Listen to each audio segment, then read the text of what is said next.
Digital 410 Productions proudly presents the Fail to Fail podcast with your host, Don Abernathy. What's going on, everybody? It has been a while. I have been diligently trying to get some good quality guests on the show that share the same interest we do here on the Fail to Fail podcast, and it has been a long time, and for that I apologize, but I think I found a gentleman that perfectly suits the bill with what we do around here. Joining us from apparently an extremely hot and humid Illinois, Mr. Aaron Sabia? I had it right 2 minutes ago. Sabia. And joining us right now, Aaron Sabia. See, that's the joys that we can always go back and edit. Aaron Sabia, you might know him from Race Ready Obstacles and racereadyobstacles.com and on Instagram at Race Ready Obstacles. Aaron, how are you doing, my friend, with the exception of being extremely hot? I'm doing good. Tired, but doing good. So what have you been doing lately to keep yourself occupied? I know this year, I don't know if your season's still going, but at the beginning of the season, you announced that you've kind of taken on an active role with an OCR organization. Are you still doing that, or is that season over for you?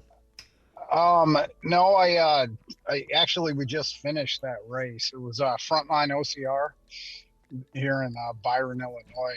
I was brought in as the race director, so I got to put my spin on things. And the way nothing I make, to me, OCR should be hard, Yeah. So, well, I mean, for the elite level, absolutely. Obviously, companies such as, some of the bigger ones, they got to have it passable so that they can get all the open waivers to come out and spend all that money. But yeah, definitely for the elite crew and maybe the people doing the age group. But yeah, I can understand from a corporate and a business side why you need to make it passable for the open waivers. No, I absolutely get that. And if it hadn't been that this particular race is dedicated to the military and first responders, so their whole branding, the way they do everything is, basically welcome to the Suck Fest, and it's going to be a grind the entire way through. So I got to design a race that personally I would want to do. I didn't get the chance to do it, although, I did log close to 70 miles that week during build week, and mark and everything. And my wife, she did predominantly most of the marking, and she was at like 66 miles, I think. Wow. So yeah, no, it ended up being a really great race, I thought. And I had, a lot of people come up and compliment me and say I had done a good job. They also said it was one of the harder races they've ever done. And to me, that's kind of a compliment, I think. Absolutely. Especially, that's what I was going for. Now for Frontline OCR, was this a first year for them, or they've been doing this in your area for multiple years now? This was their sixth race. Nice. So, and I had some people come up and say not only did they think it was the best Frontline race they'd ever done, but it was one of the best OCRs they'd ever done. And once again, I was making it up as I was going. I've never been a race director before. I just knew what I would like to see, I guess. So that's how I went into it. And a lot of sleepless nights, Well, that's a huge compliment, especially when it's like a regular current race. When you're 6 years into it and you have people that I'm sure have ran that race 2, 3, 4, possibly all 6 years in a row, when they come up to you and say, not only was it a great race, but it's probably one of the hardest races, but I'm sure you also got a lot of thank you for changing this thing up. It's always been a good race, but after you run the same course so many times, even if the previous director changes the order in which the obstacles are, or if they add 1 or 2 obstacles every other year, it still can get a little, monotonous. And I'm sure the diehards and the guys who've done it for 4 or 5 times were thrilled to have something new and challenging. And or maybe they're a little upset because they were, expecting to fly through it, saying, okay, I got this down. I'll just go out and PR today. And that ain't the case. No, that was never going to be the case. And even going into the race, I'd done a couple of videos and talked about a few things and just told people, this isn't the race you remember. It's going to be a completely different race. So, I wanted to give the people that hadn't done it, a great race, and the people that had done it, I wanted to completely mix it up and change everything up and give them a whole brand new experience. I think I accomplished that. So that was my goal, and I think I got that done. So. Well, let's back up a little bit, rewind, pull some slack if you don't mind. Now, I know you're in Illinois now. Did you grow up in Illinois, or did you move there later in life? I actually did. I grew up, in Rockford. Well, I wasn't born in Rockford. I was born in one of the suburbs of Chicago, but I was young, and then my parents moved over here, and I grew up on the family farm. And, I lived in Illinois till I was in my early 20s, and then moved down south to Florida for a year or two, and then to Tennessee for a couple of years. And then I joined the Coast Guard, and I was stationed in Southeast Texas, which is, I can't even, as much as I'm griping about the heat here, it don't hold a candle to Southeast Texas, Well, so I was in looking through your Instagram page, I had a feeling, and that was actually one of the questions on my list, was if you had prior military service, because looking through some of your photos, I had the inclination that you did. So the Coast Guard, that's very, very cool. And that's a whole different realm. I mean, it's one thing to be, in a military branch, but it's something like the Coast Guard where your primary area of operations is water and water rescue and helping stranded boats and working in that area. That's a whole different specialty. It is. And, I was older when I joined the Coast Guard. Wasn't because I couldn't hack it in the real world. It was more just, it was only a couple years. It's like a year and a half after 9/11. Okay. And I was like,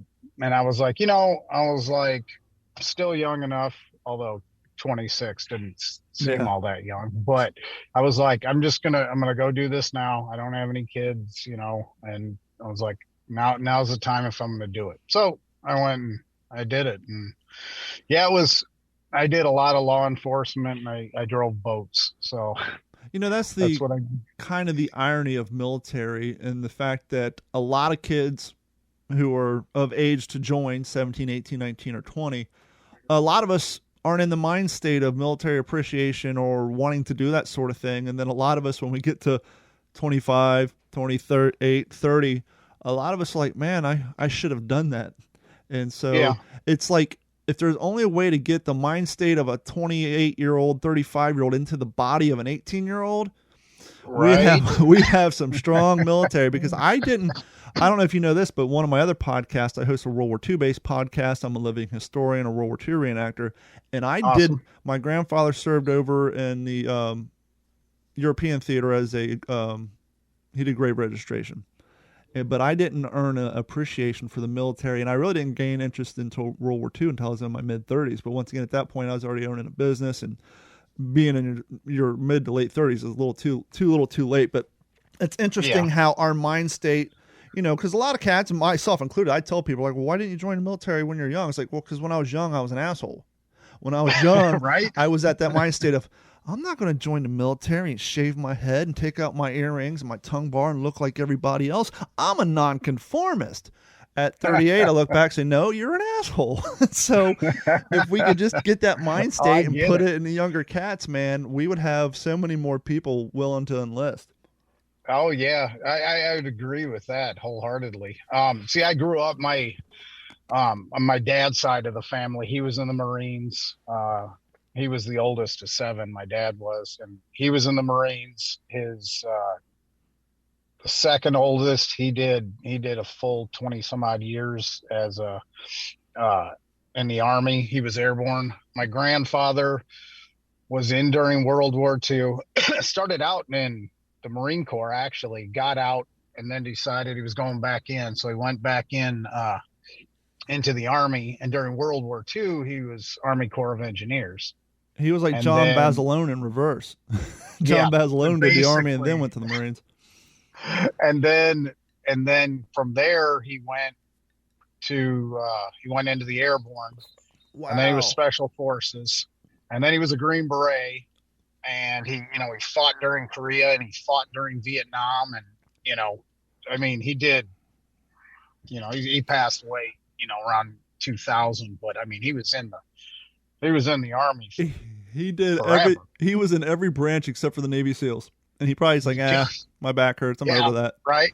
To go, and he was he was a little guy too. He never would talk about Vietnam after he got back. Not even, because I was always interested in the military and everything, but he would never talk about that. So, I mean, I get it. You know, my dad had always said that once he came back from Vietnam, you know, it was a whole different thing. So, yeah, so for a time there, I was just like, yeah, I'm not going to join the military. Though I always had an appreciation for it. I was like, yeah, that's not going to happen. So there I was at 26 going, I'm going to go to join the Coast Guard. So that's what I did.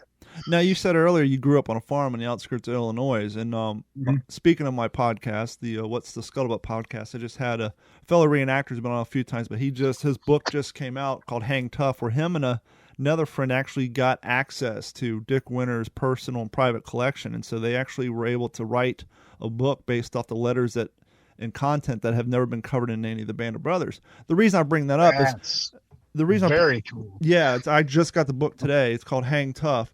But the reason I bring that up, you're talking about growing up on a farm, and we were talking, and I brought up, I said, well, you think part of the reason why we were so successful with such rudimentary equipment during World War II was the fact, and I Googled it, the census of 1920 said that 30.2% of the United States population were farmers. And you combine that with living through the Depression.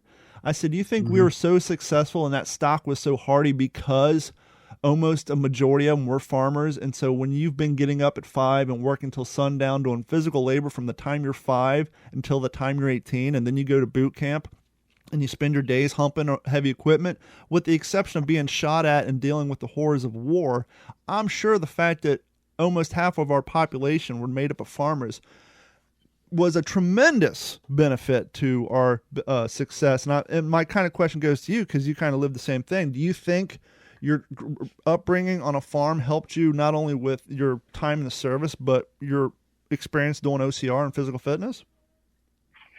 I would 100% say yes. Because I'm about to be 45 this year, and I don't move as fast as I used to. One too many trips around the sun, that sort of thing. But growing up in that environment, you basically just learn how to work hard. And that's not something that you see a whole bunch today, you know. And no, it always drives me nuts when people roll in and they're just like, man, I had the toughest day at work. I was like, yeah, man, you were at McDonald's, you know. And I'm like, that's cool. You were in air conditioning. Yeah, I'm sure your job is not all that awesome, but or you're sitting in a cubicle for 12 hours behind a computer screen. Yeah, or something like that. You know, I'm like, did you really work? You know, and sometimes, because now that I've moved back up here, I'm back living on the farm again. So, you know, during harvest and stuff, I still help out, although I'm not sure if that'll happen this year because the business is taken off to the point where all I seem to do is weld and powder coat. But it's not. That's what I was doing like 5 minutes before you sent me the Zoom invite. That's awesome. I just finished blasting stuff and bringing it back up to the house. Anyway, but there's been times, and you know, this is one of those things I'm hoping, you know, that I'm trying to instill in my kiddos, because my son's 13. He's now as tall as I am. So he's basically 6 foot now. My daughter is 9. She's 5'2". But every summer when go out and they harvest the wheat and they bale it all into straw. Oh, guess what? Since I moved back up here 5 years ago or 6 years ago, I can't remember which it is.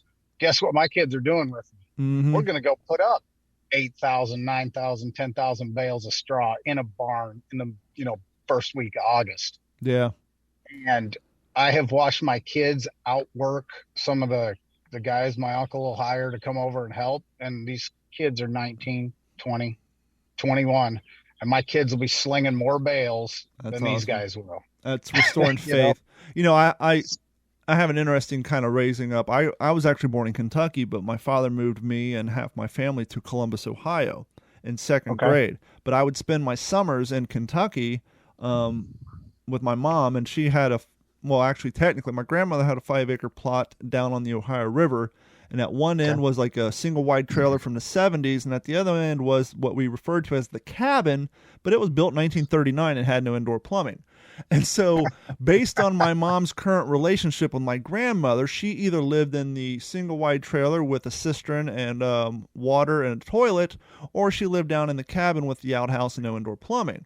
So I never knew during the summertime if I was going to be in the single wide trailer with the swamp cooler and TV and rudimentary cable, or if I was bathing in the Ohio River, taking a dump in an outhouse and living in a cabin with just electricity. But I bring all that up because my cousins, for example, their first jobs was picking tobacco at 10 cents a stick. And now they're all very successful. My youngest cousin, who was adopted by my mom's brother, interestingly enough, she went off to college up in Maine. And I remember she spent like her thesis time out in like national forest, living in a cabin like 30 miles from the closest town. And she did all that for a while. But getting back to kind of what you're talking about, the farming, sadly, we lived in northern Kentucky, which was right across the street from Cincinnati. Well, Google's down there, Amazon's down there, and all the farmland that I grew up around is now gone. It's all suburbs for the people who working in Cincinnati. They drive the 20 minutes to Erlanger, Union, Big Bone, to the point that my cousin moved back from Maryland, and she is a modern-day sharecropper. She rents an acre of land down in a place called Big Bone, Kentucky. And down in Rabbit Hash, believe it or not.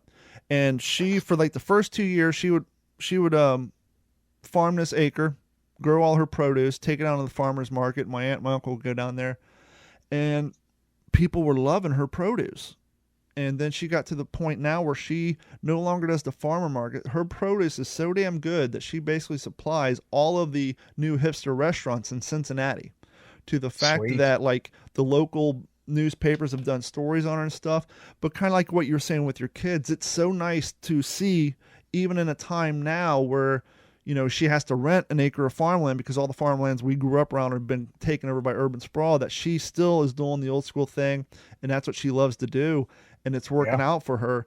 And it's kind of, I think we're going to start seeing the pendulum, even though she's in her late 30s, early 40s. But I think amongst the younger cats, we might start seeing the pendulum swing back a little bit just to get away from technology. I hear that maybe younger girls now are starting to learn how to crochet quilts like their, napkins like their moms and grandmothers did. So I think maybe we might get lucky and see people trying to get back to more hands-on stuff. And I think it may also be why OCR's kind of taken off, because people are, as you were saying, they complain about sitting in the air conditioning, and they need a reminder of embracing the suck, whether it's a 2-hour race or something else. And it always surprises me. I've just ran my 3rd Savage race. I'm actually doing I'm doing an event in October. I can't remember, rugged something or other. I signed up for it in Tampa. Be honest with you, I was looking at it and like they have a lot of inflatable obstacles, but I'm doing another Savage in November, so I just figured I'll do this in October for fun, go do my 4th Savage in November. But it's funny, I'll go out to Savage race, down here in Florida, and it's on a horse farm, and it never fails. I do open waves. It never fails. You get a mile and a half, 2 miles into it, and you see the people winded, struggling, saying, oh my God, this sucks. And I'm thinking to myself, unless you signed up last week, which I don't know why anybody who's never done one would sign up when they got to pay $145. I'm assuming someone 6 months ago said, hey, we should sign up for this. This is fun. It's only $48 right now, or $80. So you've had 6 months, maybe you've had 3 months, maybe you've had 3 weeks. But I'm surprised at how many people go out there without any, even as open weight, without doing any sort of training, whether it's going out and learning how to run 3 to 6 miles consecutively, whether it's going to the gym and just throwing ropes around or trying to do pull-ups, working on your grip strength. I see so many people who don't even make it to the first obstacle before they're winded. And I'm like, you paid an inordinate amount of money here and you didn't put in any training whatsoever. It always surprises me. I agree. For me, it's always kind of seems like it's one of those things where, and Savage Race is a great, it's a tougher race. I mean, some of their obstacles are ridiculous. Lee comes up with some great rig setups.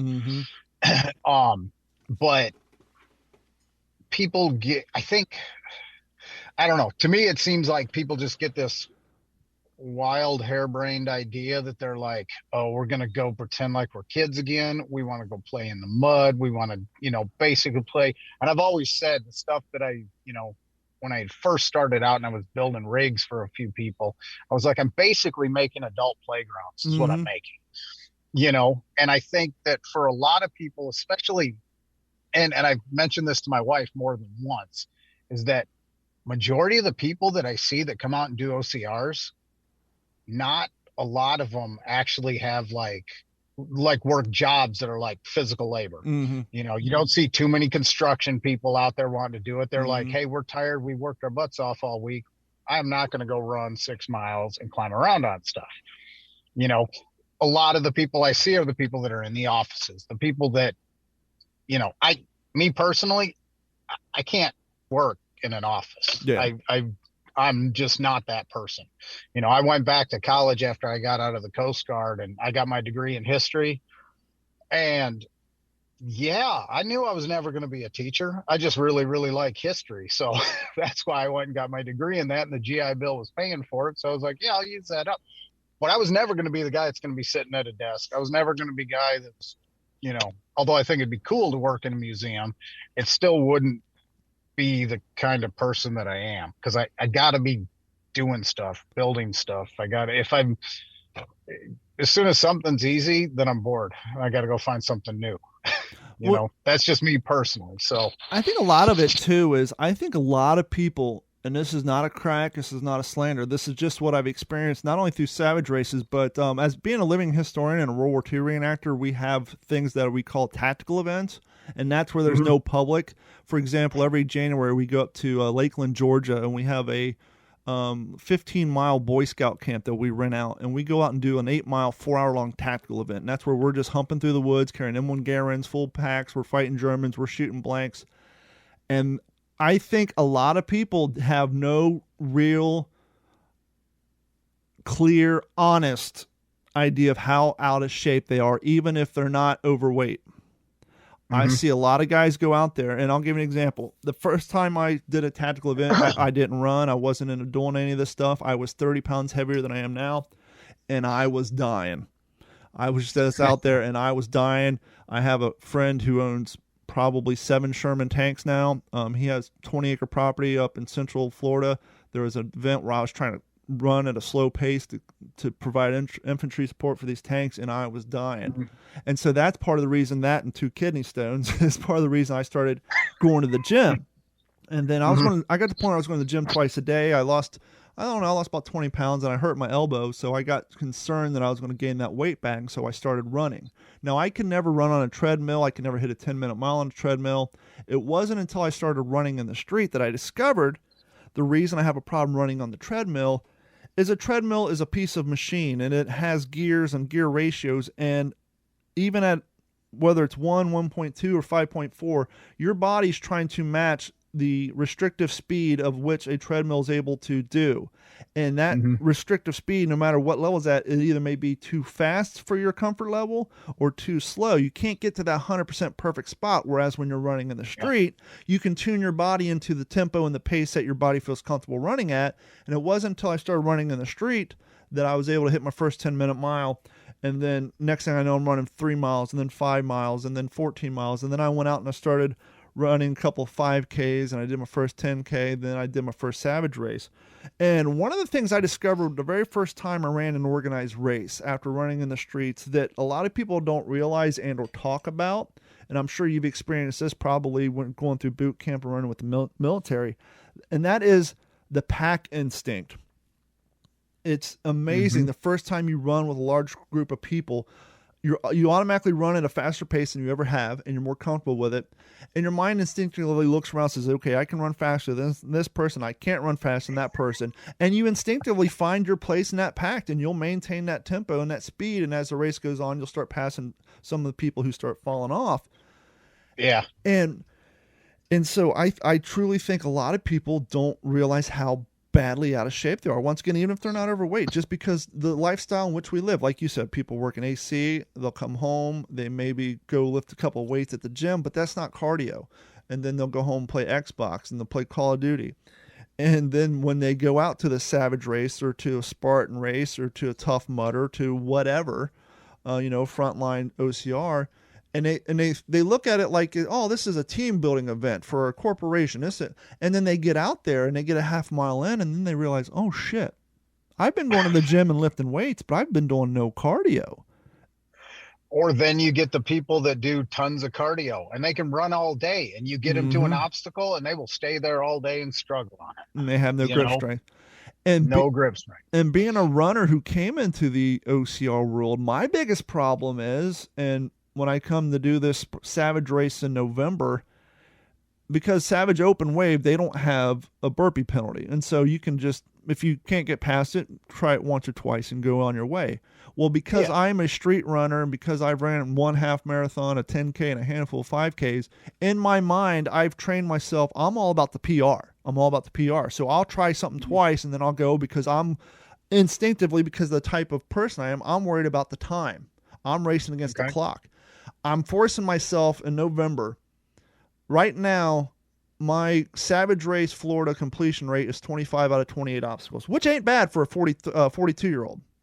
A 42-year-old who's 6'5" and 220 pounds. Okay. So you got me beat by 5 inches and like 50 pounds. I'm 6 foot and like 170. Yeah. So, it's probably from sweating so much. I probably lost 6 pounds today.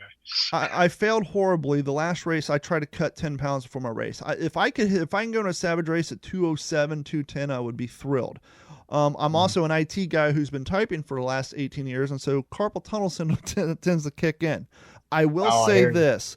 I did some studying, and I figured out how to prevent lactic acid buildup. Because Savage race number 2, halfway through, my calves hurt. And you know this. A 6-foot wall is not hard. 8-foot wall is not hard. An 8-foot wall after running 2 miles and you throw your calf up over that wall, what happens? You get cramps. You get, and see, that is the thing that has always affected me. It's my calves. My calves will cramp, and the worst calf cramp I've ever had in my entire life was at the Savage race in Chicago, and I was a quarter mile from the finish line, and it was like right at about 6 miles, and that sucker locked up so hard, my toe was pointed straight out, and I couldn't bend it. I couldn't do anything. My wife's over there grinding on my calf, and I'm just like, oh god, it hurts so bad. I'm about to crawl over the finish line. I get it. What's the name of the Savage rig? It's upside down. It's usually over water before COVID, and it's a bar, and then the second set has the PVC that spins, and then it goes into a ladder. It's an inversion table or something like that. Inversion. I've never seen that one over. It's like their low rig. Yeah, it's a low rig. I think I posted a picture. Anyhow, it's a low rig. I've never seen it over water. Down here in Florida, for the first 2 years, it was over water, and then due to COVID, they kind of moved stuff away from the water, with the exception of Sawtooth and Colossus. But down here in Florida, it's always been over water. So if you fell off, you fell in the water. But my point is that one is a perfect example. When you throw your calf over that contact, that's when the cramps kick in. Yeah. And so before my last race, I went online. It's like, how do you prevent lactic acid? And everybody's like, well, first and foremost, drink a lot of fluids before the race. Okay, done. And basically start 2 weeks in advance. And well, not only that, but take gels or protein with you through the race. Are you familiar with Vinny Tortridge at all? No. He's basically the father of No Sugar, No Grains. He's on Adam Carolla's podcast all the time. He's actually just put out a second documentary called Fat the Documentary. He's been on the show. He runs a food company. He sells this product called Ultra Fat Nut Butter. It's coconut oil, peanut butter. Coconut oil mixed with almond butter. And this guy does like 500-mile bike rides. He does triathlons and all that stuff. And he specifically designed this stuff for you to consume during races like that. And so I did some research. I drank a bunch of water beforehand, drank Gatorade beforehand. I got some gels. I got some of that ultra fat nut butter. And I'll tell you what, I actually put it in my running hip pack that I've never worn at an event before. And I went out there, and my third Savage race, the one that I just finished, I got absolutely no lactic acid buildup. It's the first time I've completed a race where my hands weren't cramping and I couldn't open them, having the monkey claw. And so, that's awesome. So just reading up on that and taking that during the race and drinking water. And I also found out what a lot of the companies don't tell you. Like, you'll see those gel packs like Frog or whatever. A lot of those, if you don't if you take that without consuming water, it takes the water out of your muscles. Because so it's more of a diuretic than anything? Well, it's designed to be mixed with water, but people just squirt the pack in their mouth and then take off running. Well, you're supposed to consume it with like a half a bottle of water. And so that can cause problems too. So if you're taking gels, you need to make sure it's a gel that does not require any water. And that's very important. Okay. But how did you get into creating and designing and starting up this Race Ready Obstacles? Okay, so 4 or 5 years, I can't remember. I think we did my wife and I did like our first race, and I think it was 2015, which was a mud fest. We did a Spartan up here in Chicago. We just did the sprint. It was just, supposed to be the 3.5 mile course or whatever. Although I talked later to the course director and he actually said he'd overdone it and it was closer to 6, but no big deal. Anyway, it was a mud fest. Mm-hmm. I mean, we're talking mud like to your knees or above your knees. Anyway, that was the first race we had ever done, my wife and I, and we were basically hooked. Well, second race we did, she saw a twister and she was like, yeah, I can't do that. Yeah, you need to make me one. I was like, okay. So then necessity is the mother of invention. Right. And so I sat down and watched YouTube videos and basically guesstimated the dimensions on everything. And then I happened to Robert Killian, that dude's just a beast all by himself. I sent him a message on Instagram because I think for whatever reason somehow he was following me and I was following him, and I sent him a message and I asked him if my dimensions were right, and he was like, I didn't even think he'd respond. I mean, I'm just this little nobody with 300 followers or something. Mm-hmm. Anyway, he messaged me back and he's like, I'll check for you tomorrow. I was like, okay. And then I wasn't sure if he'd ever actually, message me back, but he did. Wow. And he was like, yeah, you're right on. So yeah, I made a twister for the house. Nice. And then from there, it just kind of, I built a rig at the house, and there's a gym over in Plainfield, Illinois, one of the suburbs of Chicago and everything. And we had met this guy at one of these local events, and he has an entire gym that is just dedicated to OCR. That's badass. The closest I have to that, you ever watch American Ninja Warrior? Oh yeah. Morgan Moose, right? The guy with the weird moose hat? Yeah. He's an elementary school teacher. He lives about 2 miles from me, and he's gracious enough. He allows me to use his ninja gym in his backyard. He's got monkey bars, salmon ladder, which I can't do. He's got a rope, which I can't climb, but he's got monkey bars. He's got pegs.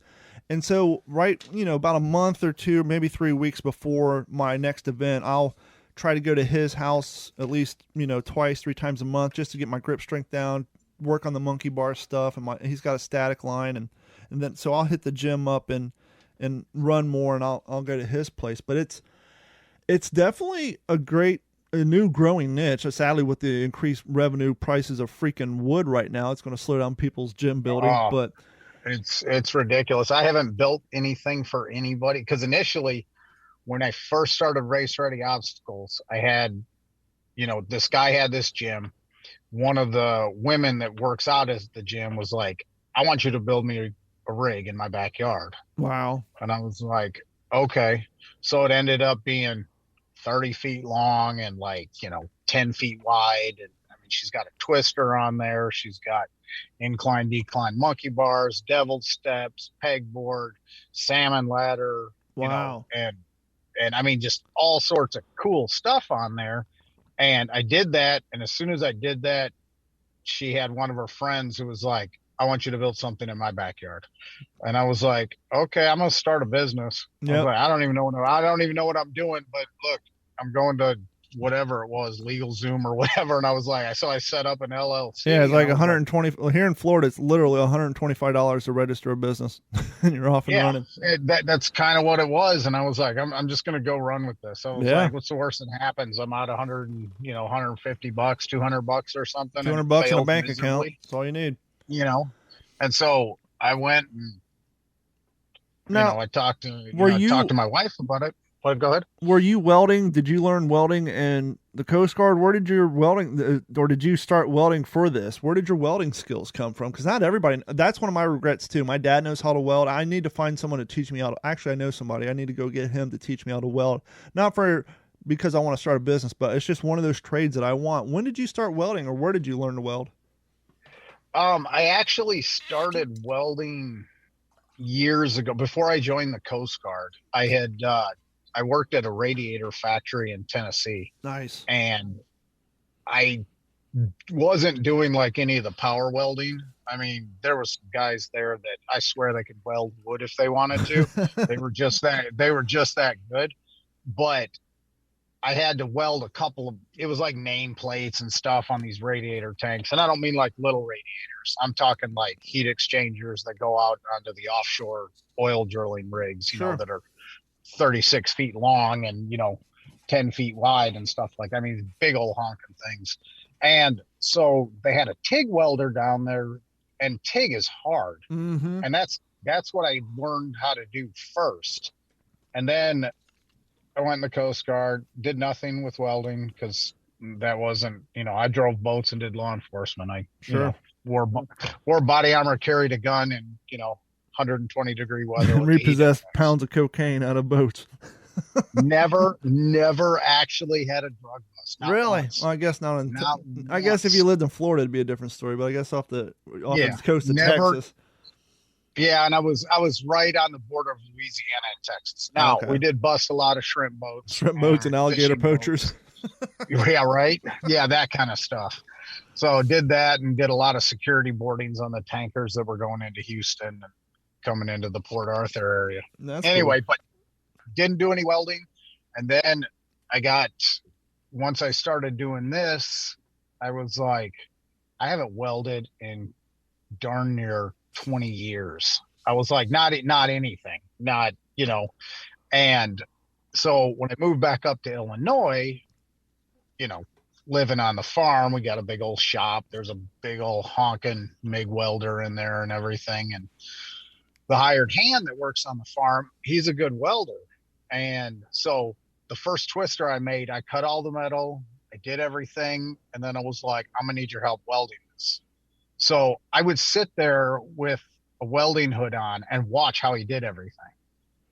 Now, not to interrupt you, but just to set precedent for people who may be listening who knows. Now, are you doing thin wall steel? Are you doing aluminum? Because welding aluminum, that's a whole different bracket and a whole different game. That is. I'm not doing aluminum right now. With my new welder that I just bought, I can put a spool gun on it. Cool. And I can weld aluminum, but it's would aluminum now so much nicer to do. Aluminum's lighter, which would be more cost effective for shipping, but is aluminum really conducive for the wear and tear that OCR rigs go through, or is steel a better idea? So here's the way I've always looked at it. One, I don't have the rig set up to do aluminum. Sure. Aluminum, yes, is lighter. But it's also, I mean, you whack aluminum on something, it dents. Chances are you're going to dent it up. Yeah. Okay. So the way I've always gone into, the way I build stuff and everything else. Yeah. My stuff might be a little bit heavier because it's made out of steel, but it's also, going to be heavier duty. And the fact that I powder coat everything, instead of just painting it, that helps it handle the elements a whole lot better than just regular paint would. Well, not only that, but you're not making decorative yard art. You're making shit that people bang together that might slam into the post. This is a durable good. I always tell people, I was like, I hope what I've just made you shows up to you looking beautiful, and I hope you beat the crap out of it and it looks like, and you just wear it out. I was like, because that's what I'm doing this for, Mm-hmm. Absolutely. So back to you had a friend who was showing you how to weld this stuff up because it had been 20 years, and so you basically got a hands-on refresher course, right? Yeah, I just watched him do it, and then I just was like, all right, I'm just going down to the shop and I'm going to weld something. And so then I was welding, and it was ugly. We're talking dog turd welds, and I'd be grinding everything off and cutting it off and then redoing it. And just welding's one of those things that the more you do it, just the better you get at it. Now, and so is welding like everything else where it's all in the prep, where like when you're joining two tubes, for example, if you have a huge gap or your cuts aren't perfect, you're going to have to compensate with that for a bigger bead and make for a sloppier weld. So it probably pays off in the long run to get your cuts as precise as possible to begin with, so you're not trying to fill those gaps. It definitely is. I've got a really awesome metal chop saw. It's Evolution, and it uses a carbide blade, so the cuts are super clean. And as long as you got your angles and your measurements right, I mean, basically most of my stuff that I cut, when I'm cutting it, my wife does majority of my metal cutting now because she likes doing it. And but once the thing's set up right and she's doing the cuts, I would say 98% of the time I can lay them and they just lay together perfectly. Nice. And then I just, and if I do get it slightly ugly, the nice part is you can just grind it and make it look pretty again, Now, with the current climate in Savage Race, is part of your business mind saying, I need to get into the cheese board business? The cheese board business. Everybody wants a cheese board, man, because of that damn Savage rig. I'm looking on Savage Syndicate, and everybody's like getting plywood, and somebody actually found the vendor where it looks very similar to the blue one they have, but I think you're leaving money on the table if you're not getting in the cheese board business, at least for the next 6 months. Right? I've got I actually, that owner of the OCR gym, he contacted me. He's like, hey, I need a cheese board now. And I was like, I don't even know the dimensions on the thing. I think the only time I've ever seen the cheese board is when they used to hang it vertically. That's the first time I have on my YouTube video from our first race in 2019. It was a vertical cheese board. Yep. And it was like 6 in a row or something like that. That's the first time I remember the cheese board. And it was one of those things. I mean, it's so big, it'd kind of be a massive. It's got to be at least 6. It's got to be like 7 foot tall. I'm 6'5". I'd have to go on my YouTube video, and yeah, it's bigger than 6 foot. I know that. Because I know you can get sheets of whatever kind of plastic it is, and I have to see it. I'd be able to tell you what kind of plastic it is because I did work at a plastic machining company as a quality control person. Well, actually, I was a quality manager, but since people are going to use these on their home gyms to practice for shipping, you could cut it in half almost, put like a dovetail, and then drill a hole, and then just put a rod to connect them together, and that way you can just ship them in 2 pieces instead of 8 foot. If you're shipping 4 foot. That's the way I go into building all my stuff, because I got to consider, first off, shipping expenses have gone up. You ain't Amazon. And I'm not Amazon, clearly not. So like the first time I had made, because my twisters initially, they were all the correct size. They were 8 feet long. And I had some lady in California. She's like, I want one. And I was like, yeah, do you understand that shipping is going to be half the price you're going to pay just for the twister itself? She goes, yeah, I want one. I packed it up really nice. It was solid. I shipped it FedEx. This asshole's shipping a flagpole. They destroyed it. Oh, I'm sure. Destroyed the box, trashed everything, and then charged me $900 on the back end. Wow. For shipping, because they said that I didn't claim the correct size box. And I was like, what? I was like, the size you're telling me it isn't even like, even if the box was laid flat, it wouldn't have been that size. Yeah, that's crazy. And I was like, yeah. And so I never got there. And that was right when I was first starting out. And I was like, so, your first order, you're thrilled. I had like $1,000 in the bank account, and then Jesus. Suddenly I had overdrafted my account, and I was just like, I think I want to quit right now. I was like so disgusted. Well, because of that, I designed a full 8-foot twister that comes in 2 sections and attaches in the center. Nice. So I can ship it in 2 sections. People can just bolt it together, and then they can go and hang the thing. And from there, that turned into, I now make 4-foot twisters, which I call my mini twisters, which I ship with the inner pipe and everything else. And people can just go hang it up on monkey bars somewhere. Yeah, I saw your wife's video on Instagram. Now, we keep talking about the twister, and there's some people who listen to this podcast who probably never done OCR.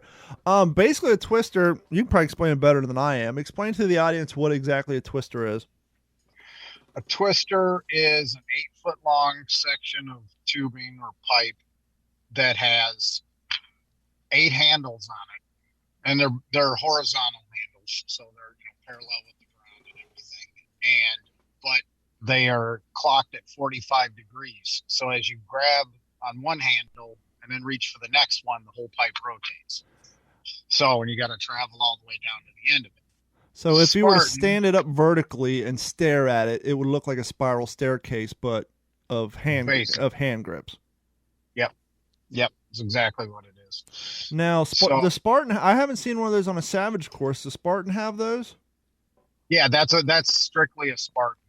See, so that's nothing that Savage has or anything like that. That's on my bucket list to do a Spartan. I know I could probably handle it. See, my thing is if I can get to 100% completion at a Savage on the open course, I want to sign up for an age group course, because now that I'm in my 40s, that age groups get smaller and it improves my chances. Right. Like the last 5K I did, I actually got 5th place in my age group. I was like, sweet, I got a beer mug because there was less people. And when I did the Savage race makeup for, when they did the makeup race for the one they canceled due to COVID, there was less people there, and I actually got 25th place in my age group in the open course. Of course, this year there was more people, and I got 125th in the open course, but for my age group, that's not bad, so I was thrilled. And so, yeah, no, absolutely. But, I reached out to you because you had a photo you had someone was showing like their garage setup.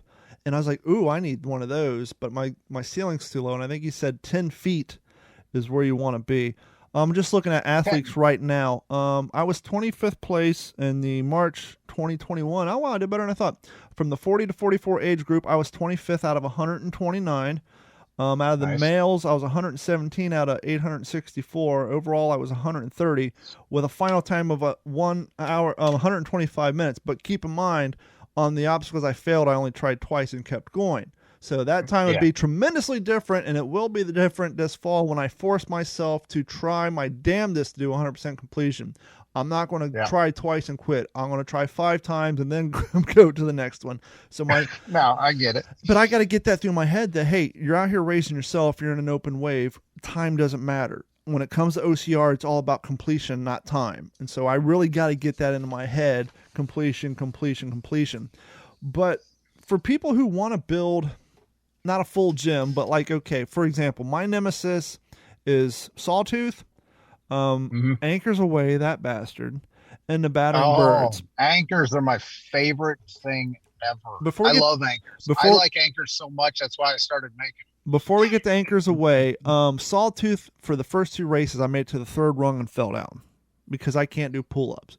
But before this last race, I was doing my research, and I found a guy's YouTube channel said, hey, if you can't do pull-ups and you can't do Sawtooth, here's the secret. Do it backwards. I was like, backwards. And so I have it on my YouTube video. I did it backwards, and I made it to the fucking transition, believe it or not. First time ever, made it past 3rd rung, made it all the way up to the transition. And they said at the transition, you want to go sideways to utilize your wingspan, me being 6'5". But I slipped on the transition, but I didn't care. That was a PR for me. I went from the 3rd rung for 2 races all the way to the transition simply by turning around, looking the other way. Because when you do it backwards, you're not doing pull-ups so much as just like a pull down. And just like when you go to the gym, you try to do a pull-up versus the sit-down and pull-down bar, it's a completely different game. So for you guys out there listening who's ever done Sawtooth and it kicks your ass, wipe your hands off, turn around, and go up backwards, and I guarantee you'll double your distance. You may not complete it, but you will double your distance if you've never been able to get very far on it. So that's a hint there. My problem with anchors are what? Go ahead. So you know what my secret is to sawtooth? What's that? Because I also cannot do a pull-up because I've wrecked my shoulders. Mm-hmm. I wrecked them in the Coast Guard, and I wasn't going to let anybody the Coast Guard said was cool to work on my shoulders because there was only specific doctors you could use, and the doctor that was going to do the surgery specialized in hands, and I was like, okay, no. Plus, I knew two other people that had shoulder surgery and ended up having to get it done again. So anyway, I need my ports on my truck ported. I need my pistons ported. Here's my transmission specialist. I'll think I'll go somewhere else. Exactly, right? Exactly. So I can't do a pull-up. I haven't been able to do a pull-up in years. It hurts too much. And I am quite the guy that if something's hurting and I know it's just going to end up damaging me more, then I'm going to find another way to do it.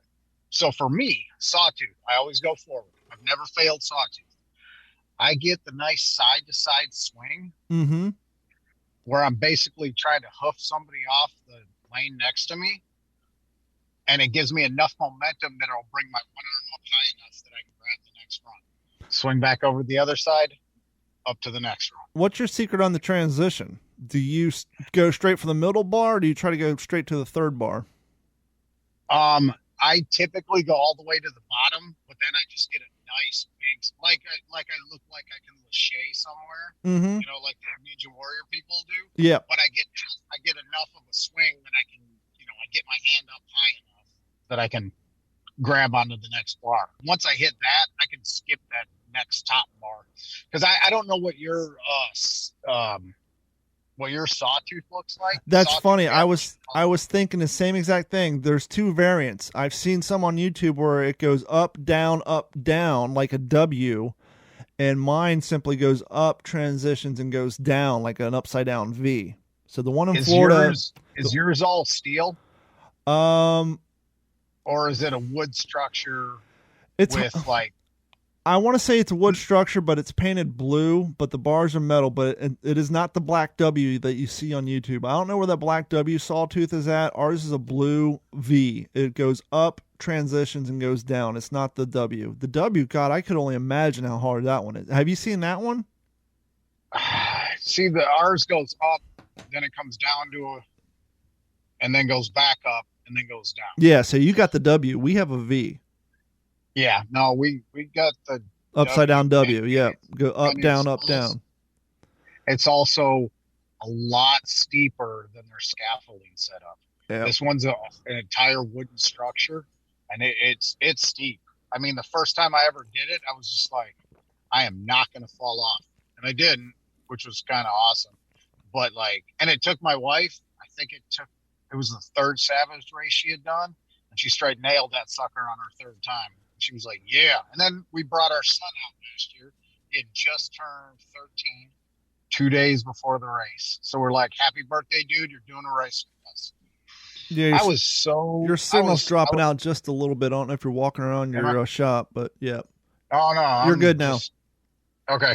No, I'm just sitting out in my truck. Oh, cool. Because it's but we took our son out there for his 13th, birthday present. And I want to say I was proud and yet disgusted at the same time because that kid straight murdered everything. Nice. Well, he only weighs 80 pounds. No, he weighs like 5 pounds less than I do now. Wow. He's 6 foot tall. And that kid, he's got grip strength for days. He'll sit there and he'll do pull-ups off of I make those cannonballs and stuff. He'll sit there and hang off the cannonballs and just sit there and do pull-ups. And I'm not talking like kicking his legs to pull up. He'll be just like dead hanging and do these pull-ups. And I was like, yeah, I remember when I was 13. I was like, yeah, kid, now you got to go out and mow the yard.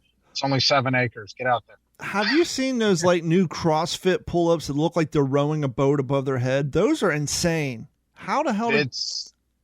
I don't know. What do they call it? Kipping, I think? I don't know. It just looks like they're rowing a boat above their head. It's insane, the whole motion. It's like, how are you not destroying your rotator cuffs? But it works for them, right? I guess. It does. It wouldn't work for me. So anyhow, just to get back on course a little bit. So you got your stomach kicked in by shipping costs by trying to ship an 8-foot tong twister. Now you figured out a way to do 4-foot. And now that your business is growing, what all we know you make twisters. You love making anchors away. What other items are you making? I've got like stirrup grips, but once again, because I'm the guy that doesn't want to have anything that's easy. So my stirrup grips are all 2-inch diameter. They're all bigger handholds, which makes it a lot tougher and works your grip strength a whole lot more. We make the basically the twirly beards that you see at Savage, except I let people name it because I got this ginormous beard. They wanted to name it Twirly Beard. Yeah. So, well, I'm sure Savage has copyrights on all their stuff. I don't know. I mean, I talked to the race director. He's never once said anything about it. No, it's a twirly beard's fine, but if you were to do like a twirly bird, then there may be a problem. So. But anyhow, actually, could be. I take that right. Spartan would probably be the one to pull that crap. That's why my twister's called Twister 2.0. There you go. So, but you know that T-bar grips, cannonballs. I've got these really. I am a big fan of like vertical grip stuff, just because it's so hard. There's so many people that don't necessarily have a problem doing, horizontal type grips, like monkey bar type stuff. But when the thing's vertical, I mean, that's an entirely different kind of grip, and it's hard. So I've got these steel nunchucks I made, and the top part of it is I've got heat shrink on it, so it's got a rubber top part, which is a little bit easier to grip. But then the bottom part of it, that's straight gloss black powder coat. Nice. It's murder. I mean, it's so hard. And I basically, every race I help build for, if they want to use some of my grips, that ends up being the last grip on the thing. Oh, you're such a dick. Everybody's they're cashed out, their hands barely opening, they got lactic acid buildups, and here comes the grip obstacle number 28. It'll be the last thing on a rig, because rigs are my favorite thing to do in a race. Walls, I can climb over a wall, no big deal. Rope climbs, whatever, I can do rope climbs. It's all about that. It's all about how you hook your feet. I mean, I'm not the guy that's going to sit there and pull himself up hand over hand without using his feet. But if you know how to use your feet, rope climbs aren't a thing, So I love rigs. I love Spartan's rigs. I love to go swinging across rings. That to me is fun. I like to put all my grip stuff on stuff and tell people, hey, have fun swing, So, I like to build a lot of those kind of things. I've got the 1-inch rope nunchucks. I've got these big old fat chunguses. I mean, they're 2-inch diameter manila rope. And those are, for some people, they love the big ropes. They like to climb them. They like those kind of grips. And then other people are like, I can't even hold on to it. And I was like, well, you should buy one in practice, because guess what? If you're coming to a local race around here, you're probably going to see it on the ring. Back before COVID, back in 2019, I think it was, Spartan was doing like a Spartan Worldwide Champion. I think they teamed up with ESPN. They teamed up with somebody who had some equipment. And they had what they called rabbits out there on the trail running with cameras, and it was extremely well produced. It was exciting to watch. Nicole Miracle won, and the normal men won, but it was very cool. And then 2020 happened, and then everything died out. And then this year, Savage, bless their heart, they're trying, but they didn't have the sponsorship of an ESPN, but they're out there with their cell phones, and it's a struggle because, they're buffering with the videos, and the only way they're going to achieve super high-end quality is to get like a T-Mobile or Verizon to sponsor it and get like a mobile truck out there to boost the signal. But regardless, it's still great. It's fun to watch. I think if those two organizations, plus maybe a third, pop in and they start YouTube streaming this stuff, or maybe getting a contract with ESPN, getting this shit televised, I think OCR is going to continue to grow and getting that footage, because it's, I mean, look at American Ninja Warrior. People love to watch American Ninja Warrior, and they're like guys running for 3 minutes max. If those people actually were aware, because so many people, like I'm wearing my Run OCR shirt right now. People are like, what's OCR? People don't know what it is. I think if it got into an ESPN or an ESPN2 or ESPN Ocho, if you're a dodgeball fan, ESPN 8, Ocho. I think if more and more people got out there and saw it, they would take, even if they're, unable to physically do it, just like everybody. I can't do a Ninja Warrior course, but I love the damn show. They have it on at the gym because it's so goddamn motivating. But I think if the Spotlight and a media group got more OCR, whether it's on YouTube with a better quality video like what they did Spartan in 2019, I think Savage will get it worked out, because the last two events they did teamed up with OCR Media Podcast, whatever. It's doing good. The narration's great. Like I said, the buffering sucks, but when you're out in a place, it's so weird. I grew up in Ohio, and I grew up snowboarding in Mad River Mountain. And I just watched the stream they did from Savage Race where they're running that mountain that I grew up snowboarding on. And it's so weird for me to see it in the summertime. And I haven't been there in 20 years, but as they're running the courses, I knew exactly where they were, and it was so freaking awesome. But I'm excited to see where that sort of televised, whether it's on YouTube or even makes it to TV.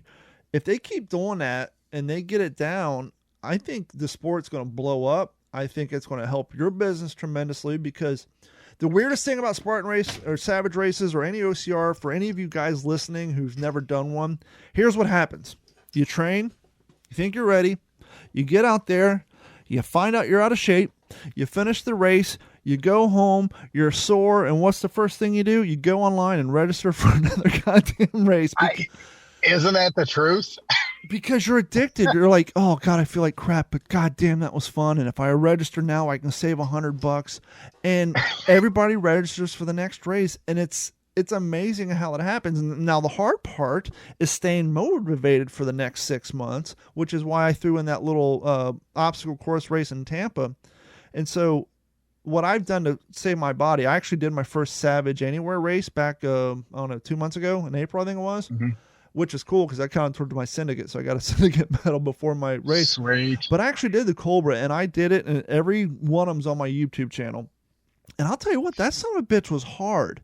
But what I learned from that is to take those exercises, because I got my race in November. And so 2 months out, I want to start taking some of those exercises from that Savage Race Cobra and incorporate that in my training, including I got a ruck now that's 18 pounds. And I'll tell you what, if you're a runner and running 3 miles is easy, like last night I went out on tonight is the first night in 7 days I haven't been out on my kayak. My family, we got a tandem kayak, so now all three of us can go out. And I'm in Florida. Nice. I'm in Cape Coral. We got 500 miles worth of canals. I can literally load up my kayak, drive 3 streets over. There's a public boat ramp. I can get my kayak in the water and go bass fishing. And so like Monday night, went out bass fishing, ran home, did a podcast at 9:30. Tuesday night, went out kayaking, did a podcast at 9:30. And then tonight's the first night because we're going to go out this weekend. But my whole point is last night I went out, kayaked 2 miles, came home, went out and ran 4 miles. And what I discovered, and my wife's like, how can you go run? We just kayaked. And we did like a 15-minute run back to race the sun going down. And what I found out is, that kayaking is almost like a nice warm-up. My body's loose. Even though it's all upper body, I was able to go out and run 4 miles, which I haven't been able to do in a while, because the downside of doing like a Savage Anywhere and doing all the gym routine is it kind of killed my running stamina, because before that I would just go out and run 3-5 miles 4 or 5 times a week. And then when I took an entire month to do 14 workout regimens for the Savage Anywhere, a lot of it's lifting weights and all that. And so it took me away from my running a little bit, but it also gave my knees some time to recuperate. Before we wrap up, some of the things I do, I got me a Lowe's bucket. I put some granite in it. It currently weighs 74 pounds. And so I'll throw that up on my shoulder. I've gotten past. I'm a World War II reenactor, so I know what it's like to have public looking like, what the hell is that guy wearing a uniform for? So I'm not worried about my neighbors thinking I'm insane. So me carrying a 76-pound bucket over my shoulder, which I've looked on the rules. Spartan changed their rules. You no longer have to carry it in front of your pelvis. You can throw it up on your shoulder and be legal. So that's the way I'm practicing, because when I carry it in front of me, God, that sucks. So I got that. Suck. I was glad when they changed that, because I'd much rather throw it on my shoulder than anything else. Now, I live in Florida, and because we have hurricanes, I have sandbags, empty sandbags in my garage. And so I went across the street and filled it up full of sand and threw it on the scale. It weighs 45 pounds. And so I'll throw a sandbag over my shoulder and do like a quarter of a mile. I found a YouTube video that shows how to recreate the spear from Savage using a replacement hoe handle, a galvanized nail. But let me ask you this. What is if you know, you may not know, because I want to build one. Well, they just built a house across the street from me, so that field's empty. But anyhow, do you know what the distance is from the throw line to the bale of hay so that I can get that set up? It's right at about 25 feet. 25 feet. It's right at about, it varies. It's never going to be the same at any race you go to. Sure. But roughly it's about 25 feet. So I make and sell the spears. Okay. And I always attach like 26 feet of paracord to it. Cool. I'll have to buy one off you then. Well, I make them. They're not hard to make. Yeah, no, yeah. Just buy the rake handles. Yep. They just need at least the 60 inchers, and then you cut the head off the end of the 12-inch long galvanized spike and epoxy the sucker in and let it dry and stuff. So and then it's funny as a race director and someone who designs obstacle course races. Morgan Moose has been on the podcast twice, and the funny thing I found when it comes to American Ninja Warrior, as spectators, we think everything's precise, and as you just said, it's never the same distance. It's just wherever the guys set the shit up at. And I was talking to Morgan. I was like, "Well, whenever they reset like the courses on American Ninja Warrior, does it take a long time?" He's like, "No, there's a guy with a stick. It just kind of pushes it and says, okay, that's about right." He said the course is never the same because it's just a guy with a stick resetting it. Yeah. They're not up there with measuring tapes, and they don't have a template. It's a guy with a stick. Okay, there you go. And that sounds about, because I mean I've worked a number of, as a build crew. I've worked as build before I even got the race director thing for the front line. I had built for the 2 races prior to this as part of the build crew, and then I've helped there. We got another local race called Highlander Assault, and I've helped them build and everything else. And I was out in Cleveland for a race called Badass Dash. I was supposed to be out there last year, but COVID and whatnot. But I built in 2000. That would have been 2019 for them and stuff. And everybody, all races are different. And you got one person that's like particular this way, and everybody's got their own idea of how to do stuff. And I've volunteered. Like when I initially started out, I volunteered at Spartan races. I volunteered at Savage races, helping them set up stuff and things like that. And it's never the same. People just, like you said, it's a stick. Yeah, it looks good. Let me ask you this. Now that you're designing obstacles, is there any original obstacles that you've it's got to be hard, obviously, because there's a lot of obstacle course races, and to come up with a never before seen obstacles got to be extremely hard. But are you currently working on like any handholds, maybe a different variation of an anchor's away or something, a new kind of grip that maybe no one's seen that you're trying to get onto a course somewhere, with the exception of Frontline OCR? Well, with Frontline, because I'll be coming back as race director unless something goes horribly south and we get nuked or something stupid like that. I'll be back next year as a race director, and I've already got like a couple of new obstacles I plan on building and bringing out, to their race. I mean, because my first big initial one was Kraken. That was at Frontline, and it was basically a twister with vertical hand grips on it. So that was, wow. The owner of the race and I had talked about some stuff. he's like, "Hey, I kind of got this idea. What do you think?" And I was like, I ran with it, and I was like, "Oh yeah, we'll do this, you know." And then he came up with another idea for something. I was like, "Yeah, I like that idea." So I incorporated, you know. So basically, Kraken is about 20 some odd feet long. It's a rig, I guess, if you want to call it a rig. But it starts out with a horizontal PVC pipe, 6 inches in diameter, that's set on a metal pole so it'll spin. Wow. Yep. Okay. You traverse across that, then you transition into the first year we just had grip slings on there. This year I changed it so it's just a vertical rope that hangs down to the ground. So you'll transition into that. Ooh. Now you're vertical. Is this a low rig, medium rig, or a high rig? No, it's high. I mean, I can hang off of it.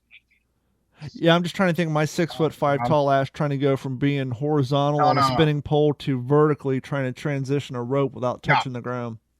You'd be all right. I build for this particular rig. I built it higher so that for the taller people, because I mean, what's the worst that's going to happen? I mean, even if you've got a 5 foot tall, female, yeah, they're going to fall 3 feet. She's only, if that, it's probably not even going to be that far. And then so from there it transitions into the Kraken, which, like I said, is basically like a twister, except it's got different length vertical grips on it, and you got to traverse across that to hit the bell. You know what? I'm sitting in my podcast studio and I'm staring across at my metals hanging on the wall. Uh-huh. Now you have the connections. I just thought of a marketing idea for you, which would be kind of cool. You wouldn't even have to advertise it; just a surprise. Get a hold of your guys. Find out the vendor, because clearly these metals are made probably by 1 or 2 company. Find out who makes these metals, right? And order them with like your logo on them or whatever. And then whenever you have like a repeat customer, somebody like buys like 4 or 5 different things, just throw that son of a bitch in a box, because clearly these cats are training and they've spent so much money with you, and they're supporting your company. Instead of putting like a sticker like a skateboard company or a fishing company, these metals can't be that much. Of course, these guys are buying them by thousands, so when it comes to buying them in bulk, it's going to be a little more expensive. But I would look into it and just not even advertise it. That's a good idea. The first time you do that, I know when my wife listens to this podcast, she's going to be like, "So you need to sit down at the computer and design a metal." I can help you, and when you do that, you need to send me one as a thank you. But just think about it. The first time you do that, or not even announce it, somebody's going to find that shit in their box, and it's going to be on their Instagram page, it's going to be on their Facebook page, it's going to be on their TikTok videos, and everybody's like, well, I don't have one of those. I got 28 Spartans, I got 15 Savages, I've got Turkey Trots, I got all these medals, but I don't have that one. Oh, that's a good idea. And that may entice someone who's bought 2 or 3 items off you, because we don't know. It's a magic number. You're not advertising. You're not saying buy 5, get this medal. It's a thank you for your repeat customers, and it's a arbitrary number. And it may not even be a number. It may be something that just, hey, this guy bought 4 of my toughest obstacles, he deserves a medal. Or this person bought 5 easy ones, and clearly, or this person, whatever. Just toss it in there as a thank you. And it beats the hell out of a sticker, and that'll be like the one thing on somebody's freaking mantelpiece. Their metal board. No one's buying this stuff just to buy it and not extra. It's not like a virtual race where someone can go pay for the medal and then not do the run. No one's going to buy your equipment if they're not training. So it's not like I think I've still got there was a virtual 5K. It was the Ricky Bobby virtual 5K. And I was like, I just really like that shirt. That was over a year ago, and I still haven't even opened the package. I still see the package sitting up there. And I was like, I really need to open that just to wear the shirt. I've only done 3 virtuals. One was the Spartan virtual, which I did every one and put on my YouTube as proof, and it was hard. I did the Savage. But there's another one I did, and I did it because my military appreciation, and it was a Vietnam. Actually, the medal is the Vietnam service ribbon, but it was, I think, oh, that's cool. I think it was 100 miles in a month or something like that. It had something to do with the amount of distance, like prisoner of wars that are in Vietnam had to march or something like that. And so you had to track like so many, I think it was like 100 miles in a month or something extreme like that. And that's the only one I've really done, with the exception of the Savage and the Spartan, because I don't know, if you're listening to this and you're a big fan of the virtual races, I don't like the fact that there's no accountability. Once again, you could just, and there's people on TikTok who do this to make fun of runners. Like, we have the virtual race where we have people sitting on couches and we just go and order the medals. And that kind of, to me, it's kind of sucks, but I get it. There's a market for that. But to me, if, like with the Savage Anywhere, you had to submit your workout and they encourage you to post your numbers on their Savage page. But like when it comes to virtual race and all that, it's like a lot of stuff. I feel like there's no accountability, and you're just, people are buying medals, and there's no proof that they did the work. I agree. That's what I like about going to an actual OCR race. Because if I'm having a crappy day and I'm just sucking it up, people are still going to see me out there running or falling off something, or eating it, or laughing at me because I'm a quarter mile from the finish line and my leg cramped so hard I can't even walk, and my wife's trying to drag me over the finish line, but it's for me, the OCR thing has always been about the community. I've met some of the coolest people out there, people that are just like, especially, and I have no interest in the age group stuff. I have no interest in the elite stuff. I'm past the point of ever being an elite. I'm past the point of even really being competitive in age group. I just got too many old injuries. When you're watching these Ryan Atkins running Savage, or even, some of the other 4 Ryans, when these cats are running a 6-minute mile at the beginning of a race, and my personal, like, normal running down the road PR is like a 7-minute mile, and I've only run it like twice. My normal PR when I'm out running is a 9:30. Yeah, when I'm watching these guys running a 5 to 6 minute PR in the grass for like the first mile, it's like, there's no way in hell at 42 I could ever run an elite race. And then you see, like Woodsies who just hit 40 something. It's like, even in my age group, if Woodsy shows up, I'm not getting anything. You're like, okay, sorry, I bow down. You've already won. It's cool. I saw it. Dana and I, we were at Savage Chicago. It was a couple of years back. And Woodsy was out there, and Dana and I, we had done the race on Saturday, and then we were there just volunteering on Sunday, and we see somebody running the course. And I asked my wife, I look at my watch, and I was like, race hasn't started yet, has it? And she goes, no. And I was like, well, who the heck is out already running the course? And who allowed them to do it? Like running and just cooking along. And gets up to where we're at, and it's Woodsy. And I was just like, what are you doing? And he goes, I'm just warming up. Wow. I mean, he had run on Saturday already. So the Sunday one was just lit, so it was just a short version. And that goes to show you how hardcore these guys are. I do one race, and 2 days later, I can't effing walk. How do these guys? I did a Savage on Saturday, the full 6 miles. I did a Blitz on Sunday, and then next week I got 2 Spartans. It's like, holy hell, I'm out of shape. The hardest thing I've ever done. And my wife and I, we went out to West Virginia, and we did the Spartan Trifecta weekend.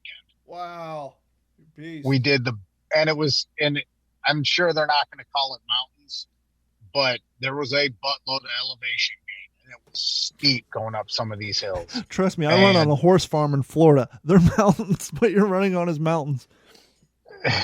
And we did the Beast on Saturday, and it was, they said it was like 13 and a half, like 14 miles. But when all was said and done, we had clocked, both of our Garmin's had clocked it at like 16 some odd miles.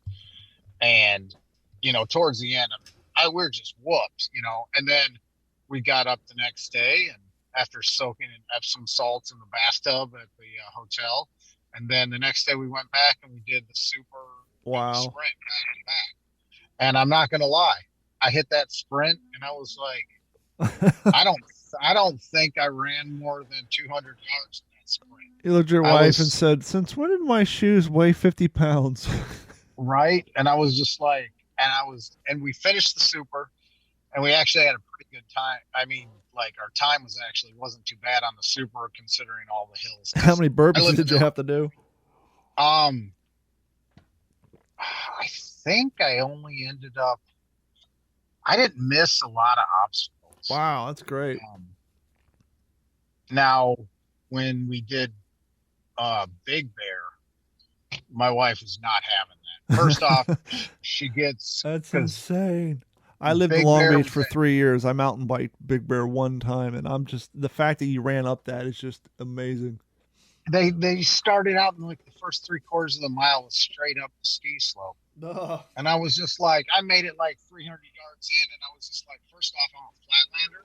Yep. I live in Illinois. I was like, I had no idea how bad the elevation was going to kick my butt. Less oxygen, and it didn't help that I had just graduated from college the day before in San Diego, running with a hangover. And, yeah, sorta. But I was just jacking around on my Instagram, my personal one, back when I was still using that thing, and I had jokingly tagged the school in it, and mentioned that I was just gonna, there was a Spartan race that weekend, and I was like, because the graduation was at the San Diego Padres stadium. Nice. I can't even remember what the thing is. So we were all out on the field and everything. And, anyway, so I jokingly mentioned that there's a Spartan race the next day. I'm going to go do a sprint at Big Bear, and I'm going to run it in my cap and gown. You're one of those. Well, then the school contacted me. I was like, are you serious about this? And I was like, oh, man. It's on the internet, so it must be true. And I was like, yeah. So yeah, I actually ran Big Bear in my cap and gown. Wow. I bet it looked like shit when you got done. I threw it out when I got done. It was so thrashed, but I managed to keep the cap on the entire time with the Spartan head. But yeah, I ran that whole race, and yeah, that was awful. That was so bad. And my wife, she gets car sick. Yeah. Okay. She gets motion sickness real bad. So I wasn't driving through the mountains to get up to Big Bear. She's driving, and she made herself car sick and was barfing off the side of the mountain. Some of those roads, you only got about 2 feet of medium or curve edging before it goes straight down. I know, it was so insane. Bad. But we both decided that if we don't ever go do another mountain race, we'd be okay with that. Yeah, so you got to come down to Florida and do the Florida Savage, because it's on a horse farm. Now, it's crazy, depending on how much rain. Now, I missed some of the water obstacles because, like, the last 2 races I ran has been during COVID. And, so they got rid of the dumpster full of ice water. The first year I ran, I had that. And when you're running in Florida, even in the morning, it's as bad as that shock sucks. It's kind of nice to get drenched in an ice bucket, to cool you down. Like I said, they moved a couple of them off. The only water obstacles we had this year was Goliath and Sawtooth. But depending on the amount of rain, they got an area of swamp that sometimes it's waist deep. They'll have you do like the lumberjack carry through it. But we're in Florida. That's just rough. Well, we're in Florida, right? And I'm like, yeah, there's no cottonmouth in here. There may be an alligator somewhere in here, but then I thought, the elite scared them off. They came through here first. Because I always try to run. I always try to run the 9 o'clock wave in Florida, because I'm not trying to run at noon in Florida on a Savage race in the summer. So I don't try and run. The earliest wave I can get is always gonna be better. That's how I look at it. So I'm a little scared because Savage Chicago this year falls on my 45th birthday. Ooh. And I'm hoping we get a lot more rain than what we've gotten, because it's basically like drought right now, which is awful for the farm. But the boy likes it because he hasn't had to mow the grass in 2 weeks because it hasn't grown enough. Mine's the other way. We've actually been going through a rain spurt, so I'm trying to get my kid to go out to mow the grass this weekend. She already mowed the front as part of a trade-off for she needed to buy something on Xbox for Minecraft. So the deal was she had to go out and mow the grass. But hey, this has been a delight. We are talking to Aaron Sabia, and you know him from RaceReadyObstacles.com or Race Ready Obstacles on Instagram. Or is there any other locations people can find you? Do you have a YouTube channel? I think I signed up for one, but I've never, I'm pretty sure I got the name saved, but I haven't really filmed anything. Most of the stuff we do, I mean, we got a Facebook too, which is the same thing as Instagram, or just Race Ready Obstacles, but majority of what we do has been on Instagram, and that's kind of where we've just grown from there. So, well, Aaron, this has been an absolute delight. Anytime you want to come on and promote something, or we can do another hour. Actually, hell, we're at 125 minutes right now, sir. Can you believe that? Oh, killing it. Yep. So we're going to wrap up this episode. Aaron, thank you so much. And for the rest of you guys, this episode of the Fail to Fail podcast is brought to you by our friends at Computers. Computers has been providing IT solutions for all of Southwest Florida since 2004, including break and fix on computers, laptops, tablets, and network expansions, security camera installations, etc. So if you live in Southwest Florida and you need help with your computers, give them a call at 239-283-1120. But don't fear. Even if you live outside of the city, they can log in your computer remotely through their website with your assistance, of course, and help you with all your computer needs as long as your internet works. So give them a call at 239-283-1120 or head over to actcomputers.com. And while you're on the internet, head over to d-410.com or failtofail.com. Click on that beautiful orange Patreon link. Sign up for Patreon. It helps. It's $1 a month. If you sign up for the $7.50 a month plan, we'll send you a free t-shirt after month 2. And if you're a member of the OG5 on Patreon, we send you free stickers and all that good stuff. And after you get done signing up for Patreon, make sure you head over to RaceReadyObstacles.com and buy yourself a set of anchors away, because you know that obstacle kicks your ass every time. But for myself and Aaron Sabia, my name is Don Abernathy. This is the Fail to Fail podcast. Thank you guys so much, and we will talk to you very soon. This has been a Digital 410 production.